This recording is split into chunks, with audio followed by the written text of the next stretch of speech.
Hello दोस्तों, कैसे हैं आप लोग। आज का हमारा वीडियो जो है वो है क्रांतिकारी आंदोलन पर है। इस वीडियो में हम जानेंगे कि क्रांतिकारी आंदोलन होता क्या है और ऐसी कौन सी परिस्थितियां थी जिसके कारण क्रांतिकारी आंदोलन का उदय हुआ और कौन कौन से क्रांतिकारी इस देश में उत्पन्न हुए, उनके द्वारा कौन कौन सी घटनाओं को अंजाम दिया गया और क्रांतिकारियों का विस्तार भारत के किन किन हिस्सों में था। इसको हम इस वीडियो में समझने का प्रयास करेंगे। दोस्तों, इस वीडियो में कॉन्सेप्ट से ज़्यादा फैक्ट्स है, इसलिए फैक्ट्स को आपको याद रखना पड़ेगा। इस वीडियोस को बार बार आपको सुनना पड़ेगा। दोस्तों, हर बार की तरह वीडियो प्रारंभ करने से पहले मैं आप लोगों से अनुरोध करता हूं कि आप मेरे चैनल को ज़रूर सब्सक्राइब करेंगे, वीडियोस को लाइक करेंगे, शेयर करेंगे और कमेंट सेक्शन में अपना फीडबैक ज़रूर देंगे।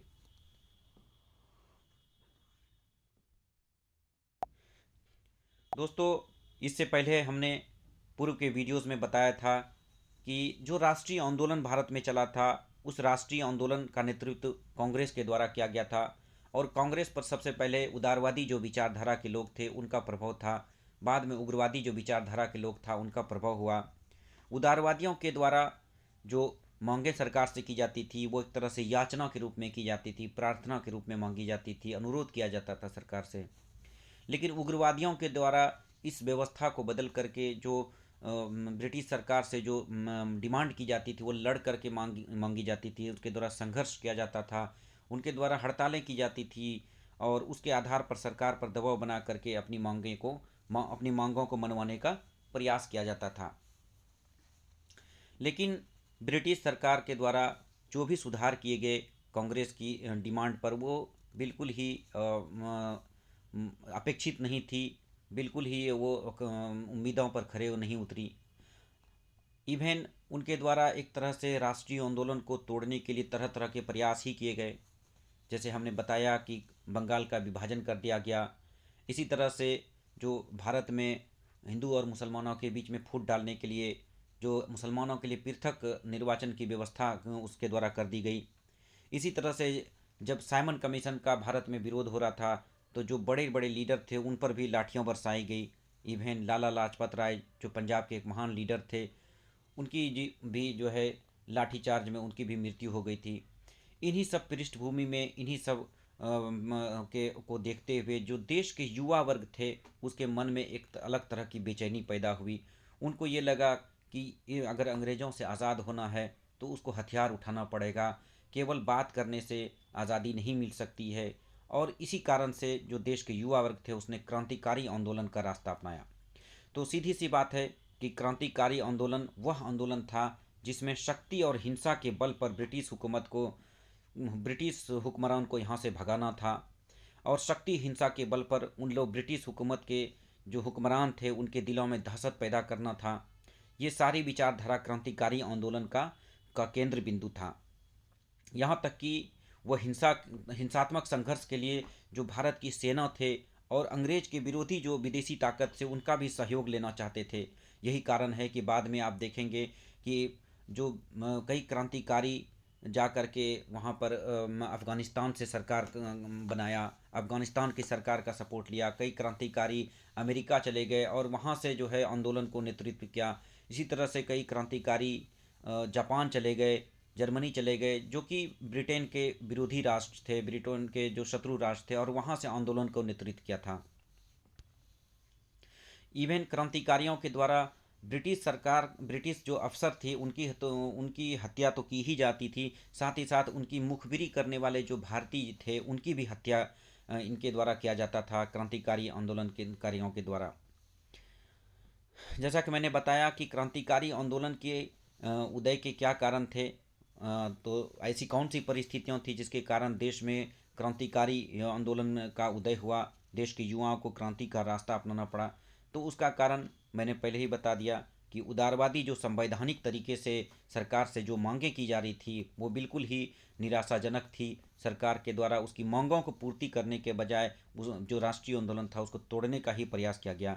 साथ ही साथ जो क्रांतिकारी युवा थे वो उग्रवादी आदर्शों से ज़्यादा प्रभावित थे। उग्रवादी आदर्श क्या था? सरकार से लड़ करके अपना हिस्सा लेना। तो वो उन आदर्शों से प्रभावित थे। इसी तरह से जो क्रांतिकारी युवा थे वो फ्रांसीसी क्रांति, इटली के पुनर्जागरण, अमेरिकी क्रांति और सोवियत संघ के समाजवादी क्रांति से भी प्रेरित थे। आपको मालूम होगा कि इन सभी क्रांति का में हिंसा का जबरदस्त प्रभाव था और हिंसा के बल पर इन क्रांतियों को अंजाम दिया गया था। अब हम देखते हैं कि क्रांतिकारी जो आंदोलन थे उसका किस तरह से विकास हुआ और देश के किन किन हिस्सों में क्रांतिकारियों के द्वारा कौन कौन से क्रांतिकारी सक्रिय थे, उनके कौन कौन से संगठन थे जिसके माध्यम से उनके द्वारा अपनी जो योजनाएं थी उसको फलीभूत की जाती थी, और उनके द्वारा कौन कौन सी घटनाओं को अंजाम दिया गया, आगे हम देखते हैं इस वीडियो में। दोस्तों, जो क्रांतिकारी आंदोलन है उसको हम मुख्य रूप से दो भागों में बांट करके देखते हैं। एक पहला चरण 1905 से 1915 और दूसरा चरण 1920 से बाद के 1930 के जो पीरियड है 1930 1932 तक का जो पीरियड है उसको दूसरा चरण माना जाता है। पहला चरण वह था जबकि बंगाल का विभाजन हुआ और देश में एक अलग तरह की निराशा पैदा हो गई थी। उसी पृष्ठभूमि में पहला चरण में क्रांतिकारी जो युवा वर्ग थे वो अपनी गतिविधियों को लेकर के सक्रिय हुए। इसमें जो मुख्य केंद्र था महाराष्ट्र था, बंगाल था और पंजाब था। साथ ही साथ कुछ जो क्रांतिकारी थे वो विदेश भी चले गए, और जैसा कि मैंने बताया कि विदेश से उनके द्वारा यहाँ पर क्रांति को नेतृत्व किया जाता था। महाराष्ट्र में क्रांतिकारी आंदोलन की शुरुआत माना जाता है 1897 में, 1897 में माना जाता है कि जो चित्पावन ब्राह्मण थे उनके द्वारा सबसे पहले क्रांतिकारी आंदोलन की शुरुआत की गई थी। चित्पावन ब्राह्मणों के द्वारा वहाँ के महाराष्ट्र के जो प्लेग कमिश्नर थे उनकी हत्या कर दी गई थी, और हत्या के द्वारा उनके द्वारा अपन जो है जो अपनी योजनाएं थी उनको जो है एक तरह से सामने लाया था। लेकिन इन दोनों हम चित्पावन जो ब्राह्मण थे, जो दोनों भाई थे, उनको दोनों को पकड़ करके सरकार के द्वारा फांसी दे दिया गया था। इसी तरह से महाराष्ट्र में एक समिति थी जो कि क्रांतिकारी आदर्शों को लेकर के काम कर रही थी। उस समिति का नाम था आर्य बांधव समिति। इसी तरह से एक और फेमस एक मशहूर काफ़ी प्रसिद्ध एक संगठन थी वीडी सावरकर के द्वारा जिसकी स्थापना की गई थी। उस संगठन का नाम था मित्र मेला, जिसका नाम बाद में बदल करके अभिनव भारत समाज कर दिया गया था। इसी संस्था से जुड़े हुए एक सदस्य थे अनंत लक्ष्मण करकरे। उसके द्वारा नासिक के जिला मजिस्ट्रेट जो थे जैक्सन, उनकी हत्या उनके ऊपर आरोप है कि उनकी हत्या उनके द्वारा की गई थी, जिसके बदले में सरकार के द्वारा अनंत लक्ष्मण करकरे पर नासिक षड्यंत्र केस चलाया गया था और उसको सजा दी गई थी। इसी तरह से बंगाल भी क्रांतिकारियों का केंद्र था। यहाँ पर अनुशीलन समिति की स्थापना की गई थी। जैसे महाराष्ट्र में आर्य बांधव समिति और अभिनव भारत समाज की स्थापना की गई थी, उसी तरह से बंगाल में अनुशीलन समिति की स्थापना की गई थी। इसमें प्रमुख भूमिका जिसके द्वारा निभाई गई वो थे ज्ञानेंद्र, जतीन्द्र और बारिंद्र, इन तीनों के द्वारा स्थापित की गई थी। और एक और क्रांतिकारी संगठन था वहाँ पर बंगाल में, उसका नाम था स्वदेश बांधव समिति। साथ ही साथ जो क्रांतिकारियों के द्वारा जो अपने समाचार पत्र थे उनके माध्यम से भी जो क्रांति की बातें उनके द्वारा उठाई जाती थी। जैसे जो क्रांतिकारी समाचार पत्र थे उसमें संध्या, युगांतर, वंदे मातरम का नाम सबसे प्रमुख आता है। वो युगांतर को अरविंद घोष जो उग्रवादी नेता थे कांग्रेस के, उनके द्वारा इसको प्रारंभ किया गया था। इसी तरह से बंगाल में अन्य जो क्रांतिकारी थे उसमें थे हेमचंद्र कानूनगो, बाघा जतीन। हेमचंद्र कानूनगो के बारे में ये कहा जाता है कि उनके द्वारा बॉम्बे में उनके द्वारा जापान में बम बनाने का प्रशिक्षण लिया गया था, और उनके द्वारा वहाँ पर बम का कारखाना खोला गया था बंगाल में, ताकि ब्रिटिश सरकार से हिंसा के आधार पर उसे लड़ा जा सके। इसी तरह से प्रफुल्ल चाकी और खुदीराम बोस दो और क्रांतिकारी बंगाल में एक्टिव थे। इन दोनों के द्वारा बंगाल के जो मजिस्ट्रेट थे किंग्सफोर्ड, उनकी हत्या किया गया था, जिसमें प्रफुल्ल चाकी द्वारा पुलिस की कार्रवाई और सरकार के दमन से बचने के लिए उनके द्वारा आत्महत्या कर लिया गया था, जबकि खुदीराम बोस को पकड़ करके फांसी दे दिया गया था। और बंगाल के क्रांतिकारी जो अन्य क्रांतिकारी थे उसको पकड़ करके उस पर अलीपुर षड्यंत्र केस चलाया गया सरकार के द्वारा। इसी तरह से बंगाल में एक और क्रांतिकारी प्रसिद्ध थे, उनका नाम था रास बिहारी बोस। हमने बताया था कि 1912 में जो कलकत्ता की भारत की राजधानी कलकत्ता थी उसको बदल करके दिल्ली कर दिया गया। और दिल्ली का राजधानी हस्तांतरण हो रहा था उसी समय जो भारत के वायसराय थे हार्डिंग द्वितीय उस पर बम फेंका गया था। और उस बम फेंकने के दोषी थे रास बिहारी बोस। उनके द्वारा ही इस सारी पूरी योजना बनाई गई थी। चूँकि सरकार के द्वारा इसका दमन किया जाता, सरकार के द्वारा इसके सज़ा दी जाती, उस सज़ा से बचने के लिए रास बिहारी बोस भाग करके जापान चले गए थे। और जो शेष लोग थे हार्डिंग बम कांड में, उस सभी दोषियों को पकड़ के दिल्ली षड्यंत्र केस मुकदमा दायर किया गया था। इसी तरह से अलीपुर षड्यंत्र केस और दिल्ली षड्यंत्र केस के अलावा सरकार के द्वारा बंगाल की क्रांति को दबाने के लिए विस्फोटक पदार्थ अधिनियम भी लाया गया था। सरकार के दमन से बचने के लिए कई नेता विदेश चले गए, कुछ सन्यासी बन गए, जैसे कि अरविंदो घोष जो थे वो पांडिचेरी में सन्यासी बन गए। इसी तरह से ब्रह्म बंदोपाध्याय रामकृष्ण मठ में स्वामी बन गए।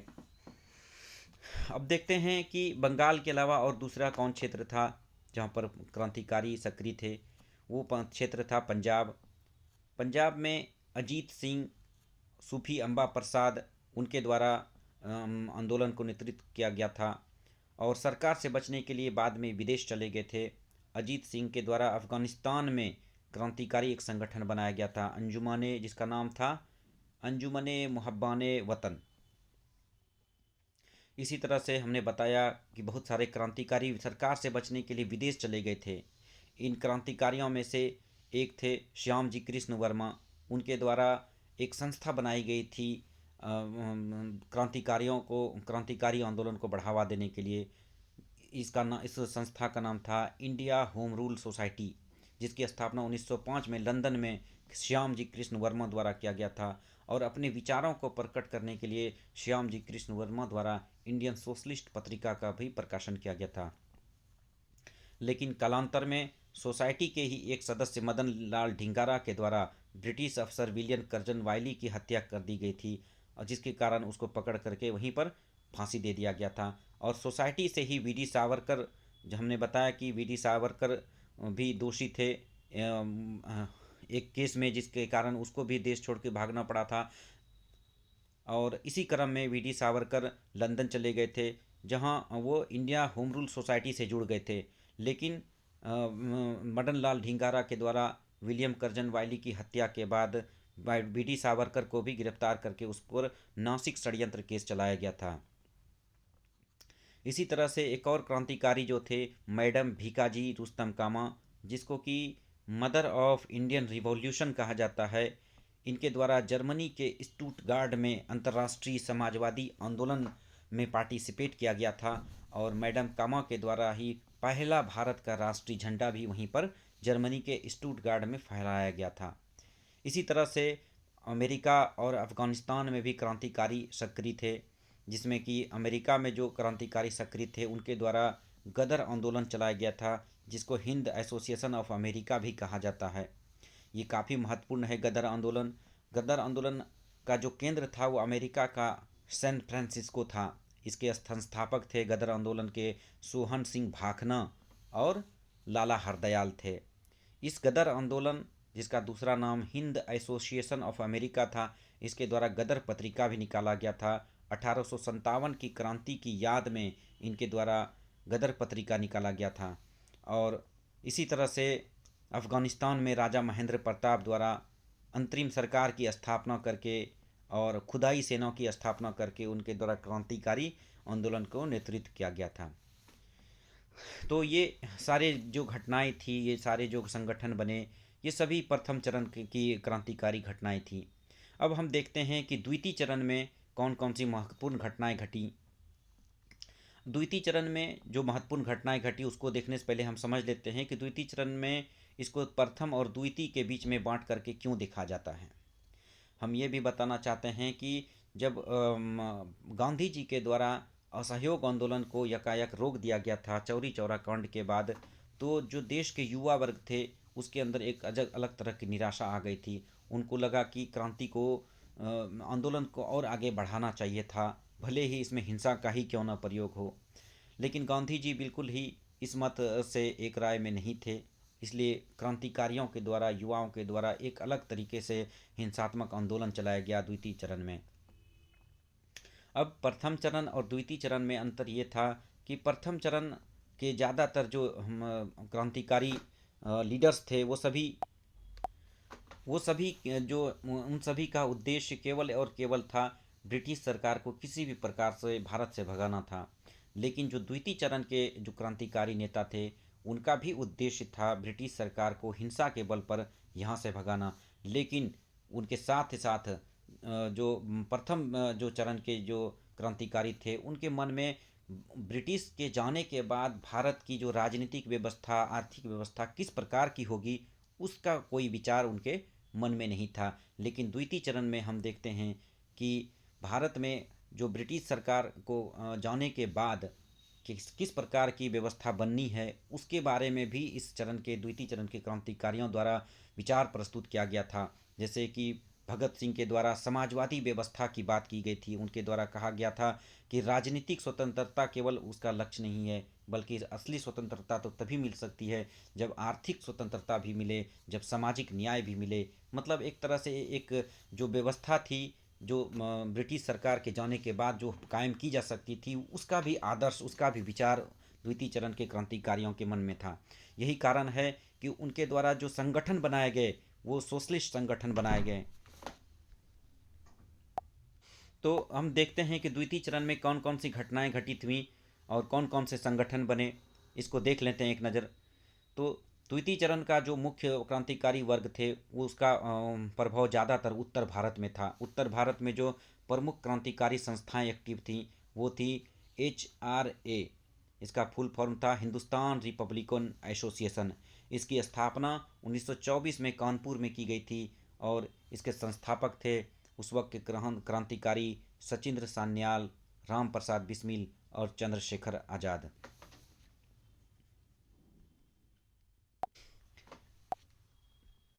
बाद में HRA का नाम बदल करके जब सरकार के द्वारा HRA की जो क्रांतिकारी गतिविधियों थी, जब सरकार के द्वारा अटैक किया जाने लगा, दमन किया जाने लगा, तो HRA का नाम बदल करके HSRA कर दिया गया।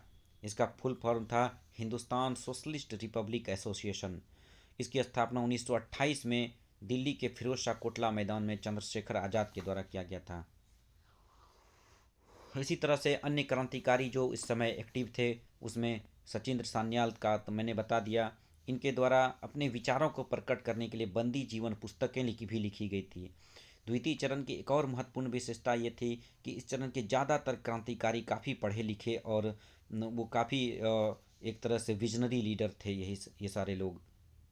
इसी तरह से भगत सिंह के द्वारा इस समय में भगत सिंह भी जो प्रमुख क्रांतिकारियों में से गिने जाते हैं, उनके द्वारा इनकलाब जिंदाबाद का नारा दिया गया था, जिसको कि मोहम्मद इकबाल ने लिखा था, लेकिन नारा के रूप में इनके द्वारा पहली बार इसका प्रयोग किया गया था। इसी तरह से इनके द्वारा जो नारा लगाया जाता था वो था साम्राज्यवाद मुर्दाबाद, सर्वहारा जिंदाबाद। मतलब कि ब्रिटिश सरकार को मुर्दाबाद कहते थे और जो समाज के कमज़ोर, गरीब, पिछड़े वर्ग थे, उनके जिंदाबाद का नारा उनके द्वारा लगाया जाता था। तो एक प्रकार से एक विजन था भगत सिंह के दिमाग में कि जो समाज के जो निम्न वर्ग के लोग हैं, उनका उत्थान जब तक नहीं होता है तब तक वास्तविक आज़ादी नहीं हासिल की जा सकती है। इसी तरह से भगवती चरण वोहरा एक और क्रांतिकारी थे। उनके द्वारा द फिलोसफी ऑफ बॉम्ब नामक पुस्तक भी लिखी गई थी। इन क्रांतिकारियों के द्वारा जो महत्वपूर्ण घटनाओं को अंजाम दिया गया इस समय, उसको हम देख लेते हैं। इनके द्वारा सबसे पहली जो महत्वपूर्ण घटना अंजाम दिया गया वो था काकोरी रेल कांड। काकोरी रेल कांड के द्वारा जो ब्रिटिश सरकार की जो रेल थी, इस काकोरी कांड में जो रेलवे में की रॉबरी से जुड़ा हुआ था, रेलवे में डकैती से जुड़ा हुआ था।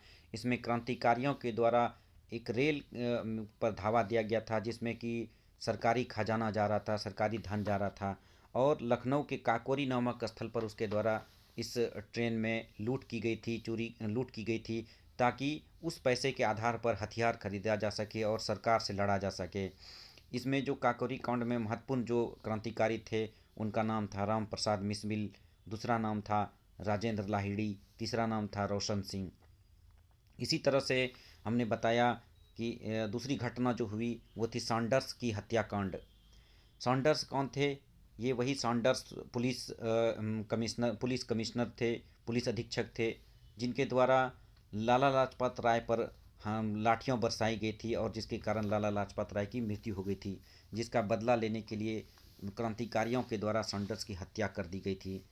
इनमें से कौन से महत्वपूर्ण क्रांतिकारी थे? वो थे भगत सिंह, राजगुरु, चंद्रशेखर आज़ाद। इनके द्वारा सॉन्डर्स की हत्या की गई थी और इसी हत्या के आरोप में इन सभी को लाहौर षड्यंत्र केस में सरकार के द्वारा इनके ऊपर लाहौर षड्यंत्र केस चलाया गया था। बाद में भगत सिंह और बटुकेश्वर दत्त के द्वारा एक और घटना को अंजाम दिया गया, जिसको विधानमंडल बम कांड कहा जाता है। और इसका उद्देश्य केवल और केवल सरकार को सचेत करना था कि जो ब्रिटिश सरकार भारतीयों के विरुद्ध में जो कानून पारित कर रही हैं, पब्लिक सेफ्टी बिल, उसके प्रति सरकार को डराना था, धमकाना था। पब्लिक सेफ्टी बिल एक तरह से ब्रिटिश जो सरकार के द्वारा जो राष्ट्रीय आंदोलन था उसको कुचलने के लिए प्रयोग किया जा रहा था। इसी तरह से एक और महत्वपूर्ण घटना इस समय घटी, वो थे भूख हड़ताल की घटना, जो कि जिसको लीड किया था जतिन दास, क्रांतिकारी जो बंगाल के थे उनके द्वारा। और इस भूख हड़ताल में उसकी 63 दिन की भूख हड़ताल के बाद उसकी मृत्यु तक हो गई थी। सरकार के द्वारा जो क्रांतिकारी थे उनके प्रति सरकार का भी दमन जारी रहा और सरकार के द्वारा भगत सिंह, सुखदेव और राजगुरु, इन सब पर लाहौर षड्यंत्र केस और विधानमंडल बम कांड का केस चला करके 23 मार्च 1931 को इन लोगों को फांसी दे दिया गया था, इन महान क्रांतिकारियों को। बाद में चंद्रशेखर आज़ाद के साथ भी मुठभेड़ हुआ पुलिस का इलाहाबाद के अल्फ्रेड पार्क में और 27 फरवरी 1931 को कि इनकी भी मुठभेड़ में मृत्यु हो गई थी। इसी तरह से द्वितीय चरण में बंगाल में भी एक महान क्रांतिकारी थे मास्टर सूर्यसेन, उसके नेतृत्व में इंडियन रिपब्लिक आर्मी की स्थापना की गई थी और बंगाल सरकार के साथ हिंसात्मक लड़ाई के लिए, और उसके द्वारा यहाँ तक कि अस्थायी क्रांतिकारी सरकार की भी स्थापना कर ली गई थी। उनके द्वारा चटगांव में जो शस्त्रागार थे, ब्रिटिश जो आर्म्स एम्यूनिशन थे, उस पर हमला करके उसकी लूट कर ली गई थी इनके द्वारा। और इसी तरह से जो अन्य जो बंगाल के क्रांतिकारी थे इस चरण में, उनका नाम भी देख लेते हैं। इसमें एक महत्वपूर्ण नाम आता है प्रीतिलता वाडेकर का, दूसरा कल्पना दत्त का, तीसरा सुनिधि चौहान, फिर शांति घोष और वीना दास का। तो दोस्तों, हमने इस वीडियो में देखा कि भारत में 2 चरण में जो क्रांतिकारी आंदोलन चले उसमें से कौन कौन सी महत्वपूर्ण घटनाएं घटी और कौन कौन से महान क्रांतिकारी थे, उनके द्वारा किन प्रकार की संस्थाएं गठित की गई थी, उन सब को हमने इस वीडियो में देखा। अब हम जाते जाते एक बार फिर से इसको रिवाइज कर लेते हैं, जो महत्वपूर्ण बिंदु थे कम से कम उसको।